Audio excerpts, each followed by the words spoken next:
Hello, good morning all of you. Seventh Hindi medium science की class बेटा आपका पाठ 5 चल रहा है, जिसका नाम है अम्ल क्षारक लवण। इसके अंदर आपको जो है मैं इसमें पढ़ा रही थी, इसमें बहुत सारी चीज़ें आपको बता चुकी हूँ कि अम्ल क्या होते हैं, क्षार क्या होते हैं, लवण क्या होते हैं, उनके बारे में आपको बता ही दिया। अम्ल स्वाद में खट्टे होते हैं तो क्षार स्वाद में कड़वे होते हैं।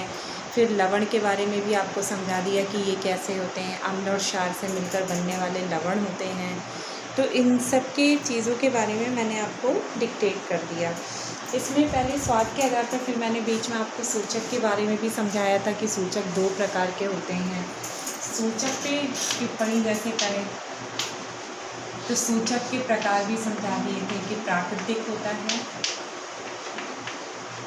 और एक होता है कृत्रिम। प्राकृतिक के उदाहरण भी मैंने आपको समझा दिए थे। प्राकृतिक के अंदर जैसे लिटमस की चर्चा कर दी थी, लिटमस की चर्चा कर दी थी। कृत्रिम के अंदर आपका जो था वो आपका बता ही दिया था। कृत्रिम के अंदर आपका था मेथिल ऑरेंज और फिनोल्फिलीन।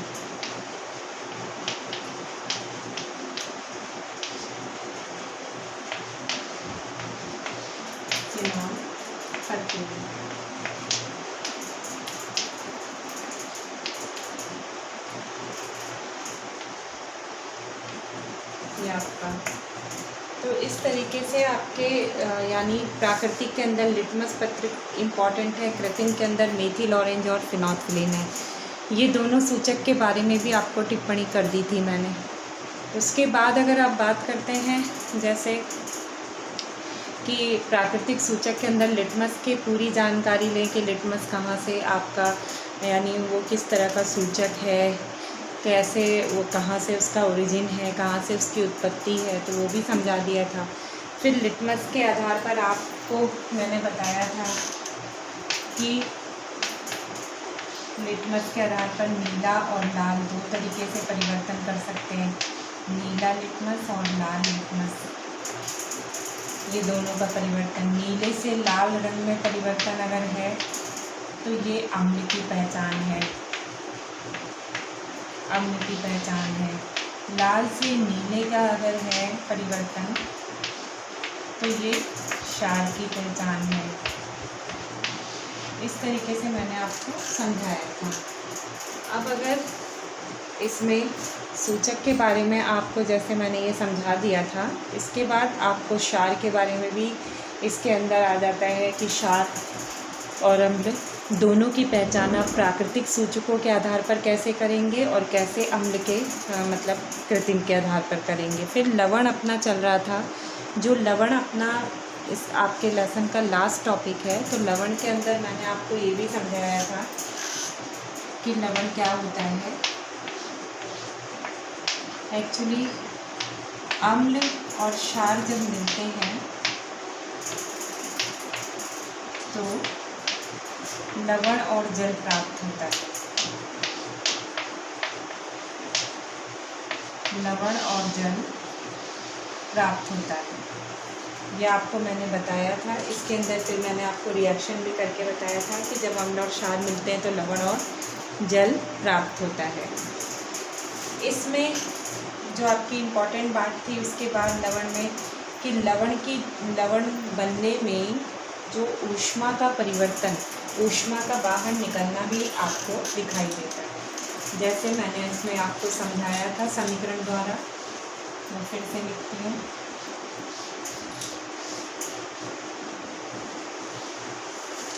यानी उदासीनीकरण प्रक्रिया,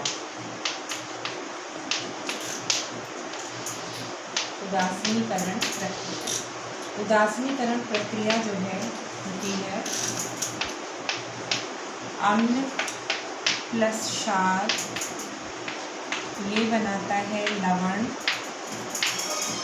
प्लस जल और प्लस ऊष्मा, यानी कुछ मात्रा ऊष्मा की बाहर निकलती है, जिसके कारण आपका ये उदासीनीकरण भी ऊष्मा की मात्रा बाहर निकलती है। तो जैसे HCl प्लस NaOH, तो ये बनाता है आपका NaCl प्लस H2O। अब यहाँ पर आपकी ऊष्मा निकलती है, ये ऊष्मा का मुक्त होता है, यानी उदासीनीकरण प्रक्रिया के दौरान ऊष्मा का मुक्त होना होता है। इसमें मैंने आपको ये भी समझाया था कि उदासीनीकरण प्रक्रिया से संबंधित आपको प्रयोग दिए हुए हैं। प्रयोग के बारे में आपको पूरा डिटेल नहीं जानना, उसके अंदर बस ये जानना है कि अम्ल और क्षार में जब लवण और जल प्राप्त होता है तो ऊष्मा का उत्सर्जन होता है। इसके बाद आपका ये है कि इस उदासीनीकरण को आप और किस किस जगह पे देखते हैं, कहाँ कहाँ पे आप इसके विकल्प को देख सकते हैं, यानी उदासीनीकरण क्रिया का आपके दैनिक जीवन में क्या उदाहरण है। ये आपका लास्ट टॉपिक है इस लेसन का, फिर ये चैप्टर ख़त्म है। तो एक बार आप फिर से ध्यान से सुन लें कि उदासीनीकरण क्या है, कि लवण और जल का निर्माण, साथ में ऊष्मा का निष्कासन, अम्ल क्षार के मिलने से लवण और जल बनता है, साथ में ऊष्मा का निष्कासन होता है। ये उदासीनीकरण प्रक्रिया है। इस प्रक्रिया के दौरान पदार्थ उदासीन हो जाता है। उदासीन जो होता है वो लवण होता है, जिसके कारण ये उदासीनीकरण है। अब अगर नेक्स्ट टॉपिक आपका आता है उदासीनीकरण का उदाहरण। उदासीनीकरण का उदाहरण, जब इसके विकल्प को हम लेते हैं उदासीनीकरण के उदाहरण के,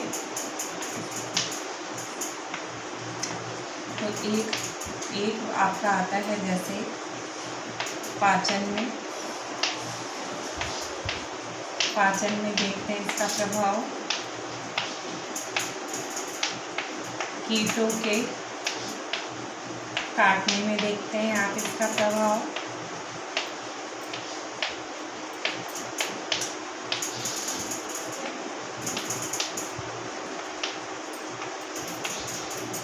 और इसको देखते हैं आप खेती करने में, या ऐसे भी आप लिख सकते हैं इसको मृदा के संबंध में। तो आप ये भी लिख सकते हैं यहाँ पे मृदा के संबंध में।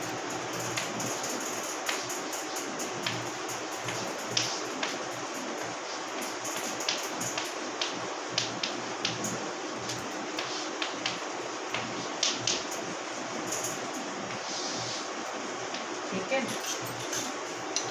तो आप इस तरीके से यहाँ पर समझा सकते हैं। पाचन में, कीटों के काटने में, मृदा के संबंध में। तो ये आपका ये कंप्लीट होता है। इसके अंदर आपका यहाँ पर है, जैसे आप यहाँ पर अगर देखें तो पाचन में, कीटों के काटने में और मृदा के संबंध में कैसे आप उदासीनीकरण के उदाहरण को समझ सकते हैं, तो वो एक बार मैं आपको बता रही हूँ फटाफट। पाचन क्रिया में जैसे आपके पेट में बच्चों बहुत ज़्यादा एसिडिटी हो जाए, अम्लता बढ़ जाए, तो उस कंडीशन में आपके ऐसा सोचते हैं कि हम क्या चीज़ लें जिससे कि हमारे पेट में जो अम्लता है वो दूर हो जाए। तो आप इस कंडीशन के अंदर आप जो है एंटासिड का उपयोग करते हैं। एंटासिड एक क्षारक पदार्थ की तरह ही काम करता है। वो एक्चुअली क्या करता है, अम्लता को दूर करता है। तो जब अम्ल और क्षार एक दूसरे से मिलते हैं तो आपकी फिर से वही बात आ गई कि आपका पदार्थ उदासीन हो जाता है। उदासीन होने की क्रिया उदासीनीकरण कहलाती है। तो इसका मतलब कि उदासीनीकरण को आप जो है इस पाचन क्रिया में देख रहे हैं, यानी क्षार जो है अम्ल पर हावी और अम्ल क्षार पर हावी। तो इस तरीके से पदार्थ जो है पूरा टोटल उदासीन हो जाता है। अब जैसे आपके पेट में अम्लता बढ़ रही है तो आप यही सोचते हैं कि क्या हम लें जिससे कि रिलीफ़ हो जाए। तो क्या लेते हैं आप, जब अम्ल बढ़ता है तो आप क्षार का उपयोग करते हैं ताकि क्षार लेने से आपको रिलीफ़ मिल जाए, आपको जो है दर्द महसूस नहीं हो, तो इसलिए आप उस चीज़ का उपयोग करते हैं। तो ये चीज़ आपको यानी रिलीफ़ देती है आपको। इम्पोर्टेंस उसका रहता है। तो इसलिए जो है पाचन में इस तरह से सहायक है कि पाचन में आपको मदद करती है। उदासीनीकरण को आप पाचन क्रिया के अंदर देख सकते हैं, क्योंकि पाचन क्रिया के अंदर आपका जब अम्लता बढ़ती है तो आपके पेट में ऐंठन या दर्द होती है, एसिडिटी बढ़ती है, और उसको दूर करने के लिए आप क्षार का उपयोग करते हैं। तो फिर से वही अम्ल क्षार वाली बात आ गई, अम्ल क्षार वाली बात आ गई, तो फिर से भी उदासीन हो गया, और उदासीन की स्थिति में आपकी क्रिया उदासीनीकरण हो गई। तो इसका विकल्प आप देख रहे हो। सेकंड, आपको कीटों के काटने में, जब भी कोई मधुमक्खी या कोई भी कीट आपको काटती है तो उस जगह पे जलन और सूजन हो जाती है, स्वेलिंग हो जाती है। वो क्यों होती है? क्योंकि उसके डंक से आपकी त्वचा पर अम्ल निकलता है, और जब अम्ल निकलता है तो उसको दूर करने के लिए आप क्षार का उपयोग करते हैं। तो वहाँ पे कोई चीज़ ऐसी घिसते हैं जहाँ से क्षार मतलब क्षार आपकी अम्लता पर हावी हो जाए और अम्लता को नष्ट करे। तो यहाँ भी उदासीनीकरण का उदाहरण आप देखते हैं। इस तरह से बेटा आपको उदासीनीकरण का अपने दैनिक जीवन में कई हिस्सों में उदाहरण देखने को मिलता है। तो एक बार फिर से सुन लीजिए। कीटों को जैसे काटता है तो उसके डंक में अम्ल होता है जो आपकी त्वचा पर चला आता है तो आपकी त्वचा पर जलन और दर्द और सूजन हो जाती है, जिसके कारण वो हिस्सा आपका जलने लगता है, स्किन आपकी दर्द होने लगती है। तो इस तरीके से आप सोचते हैं उस पर क्या चीज़ रगड़े। तो हमारे पुराने ज़माने में भी था कि अम्ल को दूर करने के लिए क्षार का घिसना होता था, घिसाव होता था। तो अम्ल को दूर करने के लिए हम क्षार जैसे पदार्थ को जगह पर रगड़ते हैं, घिसते हैं, जिससे कि वो रगड़ से अम्ल और क्षार की क्रिया हो और उदासीन हो जाए वो जगह, और उदासीन हो जाए और ये प्रक्रिया आपकी उदासीनीकरण हो जाए। तो आप इस तरीके से देख सकते हैं कि आपका उदाहरण उदासीनीकरण का इसके अंदर दिखाई देता है।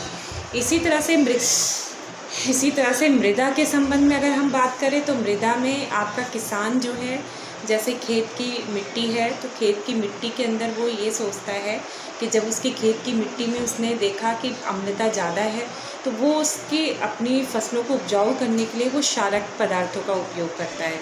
तो इस तरीके से मृदा के संबंध में भी आप देखते हैं कि अम्लता पर क्षारकता को लाया जाता है ताकि एक दूसरे से क्रिया हो और पदार्थ उदासीन हो जाए। तो इस तरीके से आप ये देखते हैं कि किस तरीके से अम्ल और क्षार एक दूसरे पर हावी होकर इनकी प्रक्रिया पूरी होती है, किस तरह से एक दूसरे से हावी हो जाते हैं ये और एक दूसरे पर एक्ट करते हैं, उदासीन हो जाते हैं। तो बच्चों इस तरीके से आप जो है यहाँ पर ये बता सकते हैं कि उदासीनीकरण का अपने दैनिक जीवन में उदाहरण है। तो इसमें आप देख लीजिए, एक बार फिर से समझ लीजिए। अम्ल क्षारक लवण में मैंने सारी चीज़ के बारे में आपको समझा दिया कि क्या अम्ल होता है, क्या क्षार होता है, क्या लवण होता है। अम्ल और क्षार क्या है, अगर ये बनते हैं तो क्या बनाते हैं लवण और जल, ऊष्मा बाहर निकलती है। अगर इनका मैंने आपको समीकरण भी बता दिया, फिर आपको बताया कि उदासीनीकरण क्या होता है, लवण उदासीन होते हैं, उदासीन होने की क्रिया उदासीनीकरण कहलाती है। उदासीनीकरण का उदाहरण पाचन, कीटों का काटना, मृदा के संबंध में आप देखते हैं।